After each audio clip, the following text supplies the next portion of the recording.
Fans of metroidvanias who are looking for a new hand-drawn game to add to their collection will definitely want to take a look at Constance by BTF. You play the role of the titular Constance, who's on a journey through a decaying world created by her mind. That's what the Steam page says at least. The demo is arguably more gameplay than story focused. You start with a simple brush stroke, or strike I guess, and a healing move. But after a bit, you get new movement options and new ways to interact with the environment. Before long, the game will thrust you into death traps that will test how well you can use these skills. It's one of these cases where a game is relatively simple mechanically, but it executes these mechanics so well that it doesn't really need anything else.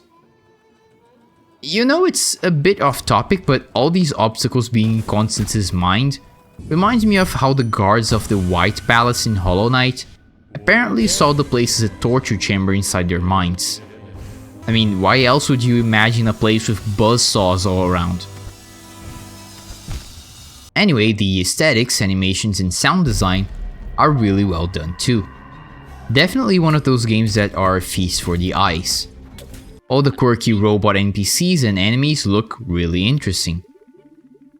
There is one other fascinating aspect to Constance. You see, when you die, you actually have an option to go back to your last checkpoint or continue from the room you were in, while also making your enemies stronger as a consequence. Not a mechanic you see every day on games like this, and I'm curious about how this feature will affect something like late game progression. Constance will release on November 24th, 2025.